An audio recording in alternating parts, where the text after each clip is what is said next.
Hello everyone, welcome back. I am doing a drill today where I'm incorporating three different things.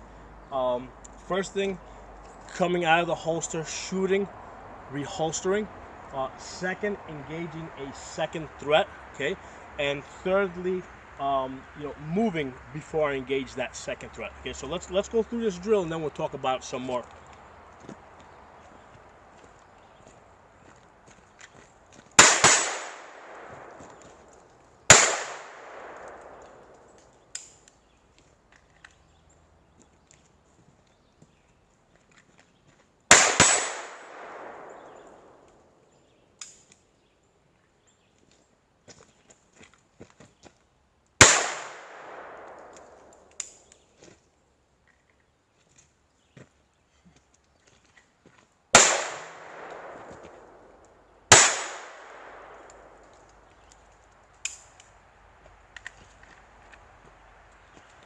Okay, so let's talk about some of the things that were happening in that exercise.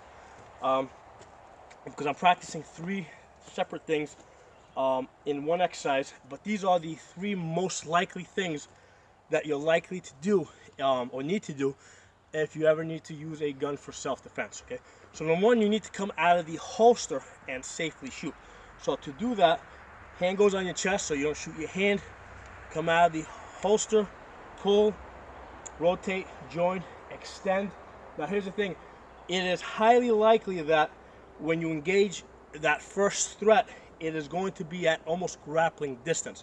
So basically when we extend, we're going to basically be point shooting that first threat. Okay, so that's the first thing. Now once we do that and we do our scan and assess, now second important feature here is the scan and assess is important because in addition for looking for additional threats, what I'm also doing is I'm breaking tunnel vision. Okay, breaking tunnel vision is important because basically I don't want to be standing here just pointing the gun at somebody I just shot for a number of reasons. First of all, I'm not aware of what's going on around me.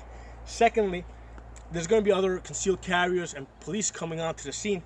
I don't want them to see me standing over somebody that's just been shot holding a gun. Okay, so the scan assess is going to basically kickstart my brain to start thinking about what I need to do next. And the most important thing that I need to do next is reholster the gun and cover it up. Okay, I don't want people to see the gun. Okay, when the police arrive, I'll tell them what happened. I'll tell them that I'm legally armed. Okay, but until that time, I don't want people coming onto the scene just seeing me with a gun. Okay, especially in my hands. So the scan assess is going to help kickstart our brain to the next level of thinking what to do. Okay, reholster the gun. Call 911.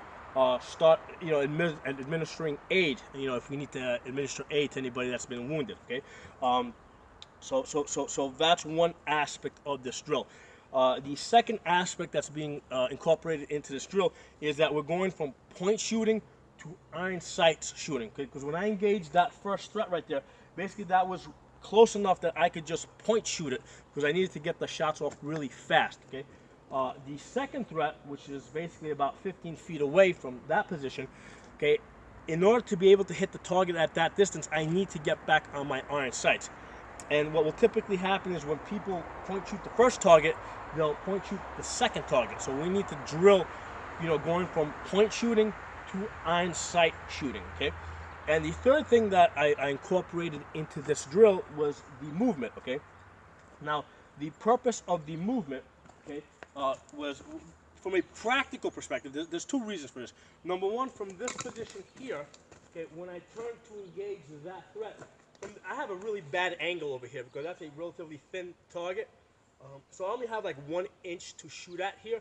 So by moving here, all of a sudden I have 3 inches to shoot at. So that's a practical target shooting aspect of that has been incorporated into this drill. But the practical self-defense aspect is that there might be somebody standing behind that threat that I don't want to shoot. And even if they're not standing directly, they might be off to the side. But simply by me taking a few more, 1 or 2 steps to the side, I'm giving myself a more comfortable margin to shoot at that threat. Okay. And as you saw in this drill, sometimes I went, I acknowledged that there was an immediate threat. and I move to the threat without, just holding the gun in a ready low position and moving to that second threat. I also practice, doing the scan assess, reholstering, then seeing the threat, moving a couple of feet to get into a better position, and then engaging, drawing and engaging that threat. So these are, you want to practice both of these aspects, in this drill. So, and the way I have it set up, this triangle is kind of perfect for this type of a drill, to get you used to, especially going from point shooting to iron sights shooting, because I find that a lot of people often have difficulty, going from point shooting to iron sight shooting. So try to drill out. If you guys have any comments or questions, please post them. If you like the video, give it a thumbs up. If you're not a member, subscribe. I'll see you guys next time.